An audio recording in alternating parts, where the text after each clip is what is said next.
Don't let fear or limited knowledge stop you. Multifamily is more accessible than you think, guys, and it can transform your family's future. Good morning, guys, and great morning. Welcome to another fabulous episode of Exit Strategies Radio Show. Hey, if you don't know who I am, I'm about to tell you. I'm your host, Corwyn J, Melette, broker and owner of Exit Realty Low Country Group in beautiful North Charleston, South Carolina. Hey, if this is your first time listening to this show, you, sir, or ma'am, are in for a treat because our mission here is very simple. That is to empower our community through financial literacy and real estate education, guys. We're legacy building. That's what we do. Got to give a shout always faithfully to our listeners. Got to thank Elder Pastor Evans, Vanderbilt Evans Sr., because that guy will jack me up. He will snatch me up like I'm nothing if I don't get that senior on that name. So I appreciate you. I love you guys immensely. My mom out there in Monkey's Corner, y'all, and everybody back to Hollywood was no good.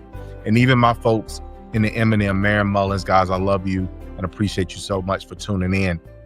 So look, today's show, you get the opportunity on occasion, right? They say that when you get to sit at the teacher's feet and get to take in everything that they pour into you, but you also get to experience everything that they take in as well. That is what true learning is. And I'm very fortunate today to have someone who is a leader, and we're going to call him a teacher today in this space about multifamily. He is a real estate entrepreneur. And the entrepreneur thing sometimes will get the best of you, but he is yet holding on with over 30 years in the business, licensed broker and investor with over 300 units managed across multiple states. He is known for teaching investors how to overcome fear, raise capital, and confidently transition, if you will, into multifamily deals. So I don't want to do a drum roll. We got the platinum carpet in the back. So we're going to go ahead and grab that and make sure we get that out as we introduce none other than Mr. Ashley Garner. He is the founder of ABG Multifamily. That is what he does. So Ashley, thank you so much for taking time out to be on the show with us today, man. How are you? Hey, Corwyn, I'm great. And I must tell you that is my all-time favorite introduction that I've ever had. I appreciate that. Well, look, we appreciate that. Just so you know, I'm available for hire if you ever need me to get on the stage or something. Yeah, I like it. Holla. Yeah, I like it. Good. So look, let me set the hook right here, Ashley, and just kind of get into this conversation. For our listeners, guys, too many aspiring investors stop short of multifamily because they think it's out of reach. And it's funny, I just talked about this yesterday. Ashley, you're going to show us today how to break through those barriers and start where you are and build a legacy, if you will, one deal at a time. If you don't mind, let's talk about it.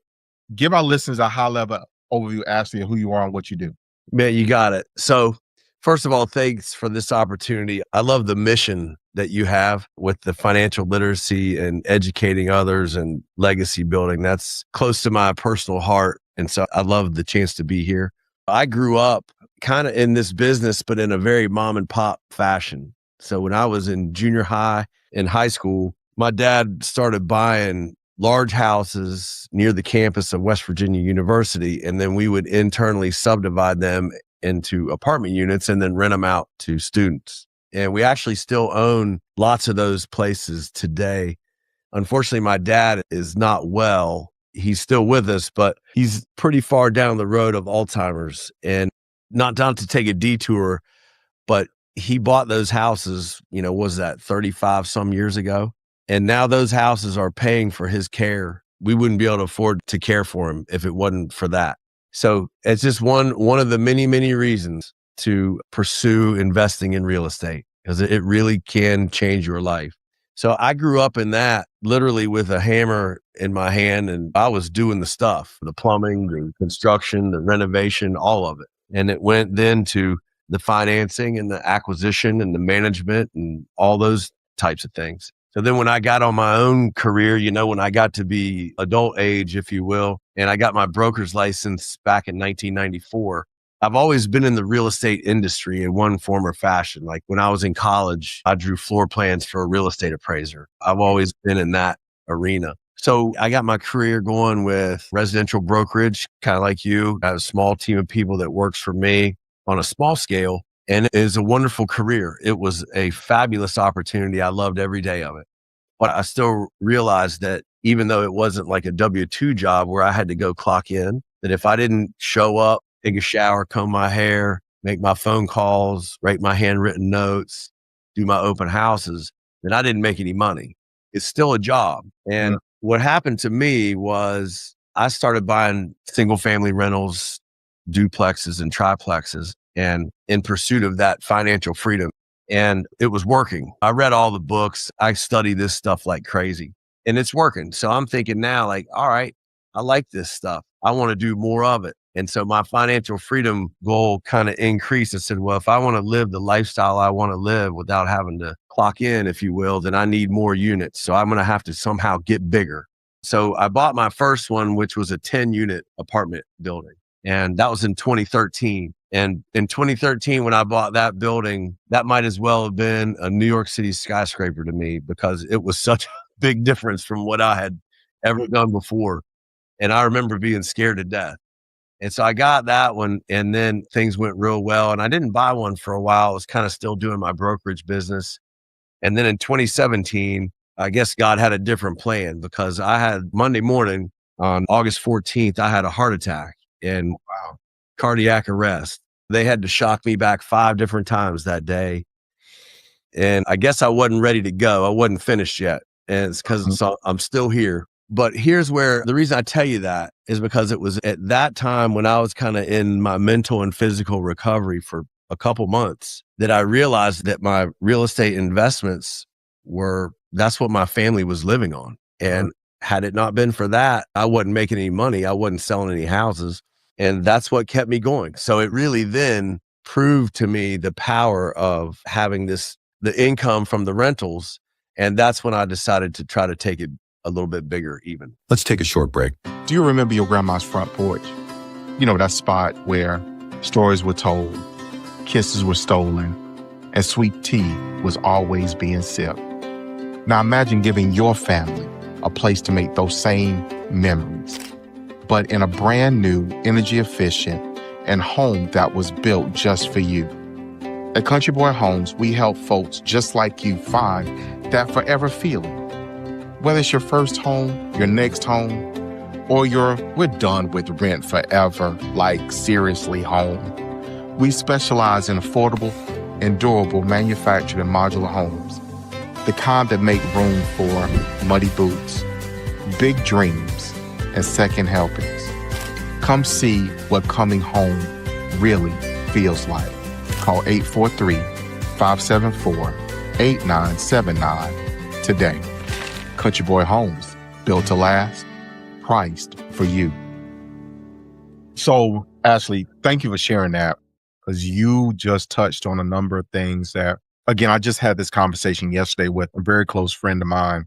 I consider him to be my brother. And just, hey, what's the plan? How are we going to do this? How you need to get this done down the road? He's a little bit younger than me, but getting to that, I'm going to say this. I've not said this on air before, but I'm going to say this because I've been internally having this 20 by 10 conversation, 20 new doors over the next 10 years, producing a minimum cash flow per door, if you will. The short of it is getting to what you're talking about, which is that when you age out or aging out or whatever, that you've set yourself so that this industry and as an entrepreneur doesn't give you retirement. You got to build it. That's right.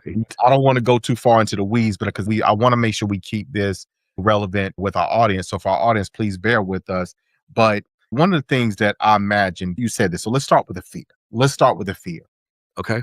How did you overcome it? And what do you tell people that, let's say they're mom and pop onesie twosie, they got 1 or 2 doors, single family houses, townhouse, condo, whatever that may be, scattered site, whatever. And now it's time, for us to really look at transitioning. How do you tell them over? What do you suggest? Let's go. Gotcha. Well, I sometimes take for granted that everybody knows real estate as well as I do because it's all I've ever done, right? I think to myself, well, why don't you just do more of that? But then when you talk, you realize, well, people think that there's a difference between a duplex and a single family, or it's more complicated now because we call it commercial real estate, or because I can't go get a regular mortgage from a mortgage banker. I got to go to a local bank or something, or start an LLC So in other words, it adds this layer of complexity, I think. But what it really is just more of the same thing you're already doing. If you have a onesie or a twosie, a threesie or a foursy is no different, except it has 4 doors instead of 2. And that's what I try to help people understand, that it's the same closing worksheet that when you buy it. It's the same attorney. You could sit right in the same seat in the same attorney's office and buy that 4-unit property the same way you could buy that 1-unit property. And so, yes, there are differences, of course, the different terminology or slightly different when you borrow money or whatever, but it's all basically the same. And at some point, you can read all the books, you can watch all the podcasts, but at some point, you just got to take the step and give it a go. And if your numbers, I know that you help people understand the math of it all. If the math works, then give it a go. At some point, it's just taking a dive off the high dive. You got to hold your nose and go, or you never get there. Yeah, you ain't swimming on land. Right. So if you're going to swim, that means eventually you got to get in the water.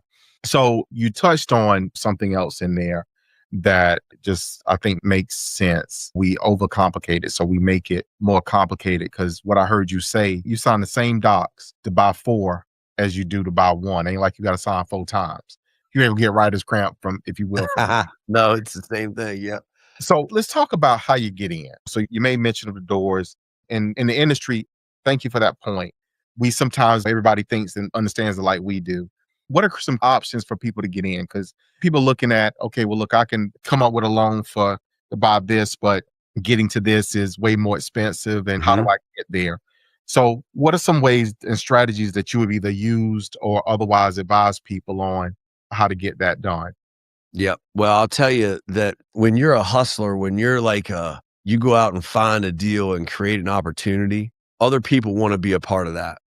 And what I mean is this: it took me a long time between my one like duplexes and triplexes to get that 10-unit property. And I look back and I wish it hadn't taken me so long.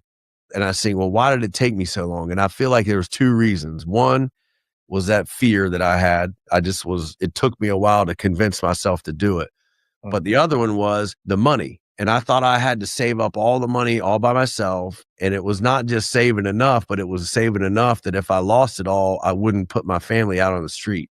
And so those 2 things took me a long time. Now, since then, I have realized that it didn't have to be that way, that other people would join in with me and take advantage of my hard work. And what I mean by that is this: the next unit I bought after the 10-unit place was a 32-unit place. So it was 3 times as big. And it was about 5 years after that.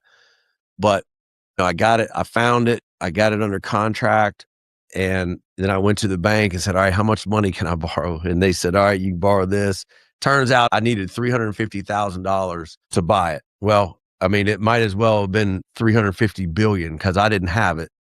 And to me, that sounded like more money than I could ever imagine. And so I called one of my friends, somebody I had known a long time ago, and life had been good to him. And I said, hey, I found this property. Would you like to invest in it with me? You go in with me. Initially set out to do is like, all right, I'm going to raise $50,000 from 7 different people. And now I got my 350,000. When I called him and told him about this deal and shared the numbers, he's like, yeah, I think I'd be interested in that. And I said, okay, well, how much do you think you would like to put in? He said, well, if we did it, I think we just would do it all. And I was like, whoa, what? I make one phone call and now I got all the money. And what I've come to realize then is not that he wasn't doing me a favor. He wasn't trying to help me out of a tight spot. I was presenting him with an opportunity that was good for him. And now we all win. I love it. So that's the thing. Because you're looking, our approach sometimes in that situation, what I just heard, and I'm going to echo it because I get it. You're thinking, well, I need help with this. But really and truly, what you're doing is offering opportunity to somebody else. So, hey, look, you're going to make some money. I'm going to make some money. And we'll keep doing this and continue to make more. So that brings me to the cap stack. So what you talked about is syndicating, getting either 1 or 2 or however many more people to bring money in to shore you up. So then you can either you can leverage it with the bank for the balance, and or you can bring all the cash in necessary to put the whole deal together. Right. What strategies do you normally employ? I mean, you guys look at, or do you kind of employ them all? We've talked about BRRRR here on the show. The cap stack is important. And if you're going to do a BRRRR method, getting in, stabilizing the property, refinancing the cash back out and going somewhere else with it, that's huge. Yep. So what does that normally look like for you as far as trying to put together, if you will, the cap stack? Well, one of my favorite things about this business is you can make it look however you want. And there's no, like in residential, there's a standard form for everything. And this kind of stuff, you just create your own way. And so I've done a lot of them. The BRRRR method is one of my favorites. In fact, that 10-unit place I told you about, I think I've cash out refinanced that thing 3 times now. And the money, the equity that I have taken out of that place has bought me millions of dollars of real estate that I've used that cash to go as the down payment on something else. And I've owned that, then I've sold that and bought something else with it. And it just keeps going. And that's when you get into that, that's really where it's mind blowing, the power of this real estate investment. It really is a special, powerful tool. So I like the BRRRR method. I've just got straight partnerships, kind of 50-50 partnerships where I found the deal and the other person put in the money and we go half. I've done the syndication model where I've been the general partner and I own a smaller percentage of, in this case, 40%. And then the limited partner investors own 60%. I've done syndication that on a bigger scale that was where the general partners own 20% and the limited partners own 80%. I've kind of done it all kind of different ways. I love that, because what you said in there is oftentimes we find limitation where opportunity exists. So what you literally have done is you get the first deal done. And then from that point on, technically you're playing with house money, so to speak. There you go. So you get your, however you do, and you're playing sipping with house money. And sometimes we, as investors, new investors, we miss that, because in our mind, the objective is to pay off the debt, right? But if you leverage the debt into additional property, then for an investor, oftentimes it's about cash flow. So if I can leverage the debt and get into more properties, more doors, I'm lowering my risk by going to more doors. Because if I got one door and it goes vacant, I'm toast. Right. But if I got 50 doors and one goes vacant, we got 49 more. So how do you have this conversation? Because I mean, you talked about it in the beginning, your dad, prayers for him, you and the family, because I can't imagine what you guys are going through. But dad had the vision early and looked down the road. So how do you have these conversations, or this conversation with other potential investors about, hey, this is how this thing works, this is why you should do it? This was because you just shared your experience, both your dad as well as your own personal, how they can structure this for the long term, essentially our legacy piece. What does that look like? I think that's a tough conversation because everybody has that desire to be safe and secure and to leave something for the future and know that their finances are going to be okay no matter what happens. But sometimes it seems like it's such a big mountain to climb. Like, where do I even start, man? I buy one little house. What's that going to do for me? Mm-hmm. And you buy one house and you rent it out and maybe you make $200 a month cash flow from it. And that's a lot of money, but it's not going to leave a legacy for your kids, right? But what the real power of it is that you get in and that you can do it and that it does work. And then you get interested in it and you learn more and more. And then you start hanging around people like Corwyn and you talk real estate and shop. And then it just grows from there. To me, that's the real power of it, is to get started. And once you get started and you start hearing more people like me and you talking all the time and hearing our experiences, and then that's how you get to that next level. I don't know. See, I'm not even close to being the smartest person in the room. And I know I'm not the smartest person on this radio podcast right now. But what I realized also is I see other people out there doing this and being successful. And I'm like, man, that guy, I'm not ripping on him, but I know he's not that much smarter than me. And if he can do it, I know I can do it. And so it's the action that separates most people. It's taking the action than it is having the knowledge. Most people have more knowledge than they'll let themselves believe. Mm-hmm. It's just that you got to walk in that day and say, all right, I'm going to do this and not give up. Time goes fast, man. 5 years goes by in a blink of an eye. And if you've owned a rental property for 5 years and you look back and now it's double in value, That's pretty powerful. But if you don't do it at all, 5 years goes by and you're right back where you started. Makes perfect sense. And you know, what you hovered on right there was mindset. And we talk about that on the show a lot, Ashley, about people and their mindset. How do they do things and their motivation and their commitment, level of commitment. But one of the other things that goes with that is you talk about the room. As I framed it yesterday, and you've heard this, I know your circle is either a circle or a cage of the people that are in it and the people that you spend your time with and that you glean and lean to and from. It's either a circle or a cage, and you've got to make sure that you focus on that. So education, and let's kind of get to the wrap on this piece, because Okay. education, what is that? When I say that word to you in this field, in this space that you operate in, what does that resound for you? What does that mean for you? Well, I think it's easier. It used to mean when I was starting out, it used to mean reading a lot of books, and I would read whatever book I could get my hands on and learn the math and the terminology and things like that. So I felt comfortable. So I didn't feel like I was sounding stupid in front of people talking about it or asking questions. And then nowadays, it's so much easier to educate yourself, which you can go on YouTube and basically take a whole college course on real estate finance and multifamily or whatever, just right on YouTube. But I listen to a lot of podcasts like yours and other people's. I do a lot of, I'm always running a spreadsheet or looking online how to calculate this or try to learn about the 1% rule or all these other things that investors will learn about. So I think education is easier now than it's ever been. I also have been participant in local real estate investment associations. Through my being a broker, I was kind of always around the real estate. But by the way, on that one, I know a lot of brokers because that's what I do, right? So I spend a lot of time educating residential brokers on how, because like you said before, as entrepreneurs, we don't have a retirement, a 401k. There's none of that.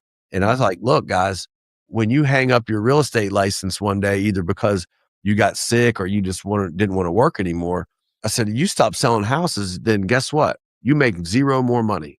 And so you need to do something like this to take care of yourself and your family. And even people that are in the business of real estate have a hard time making that transfer into owning an investment for yourself. When we help other people all the time with their closing statements and their inspections and all these things. And it is exactly the same to buy an investment property as it is to help a client buy a residential house.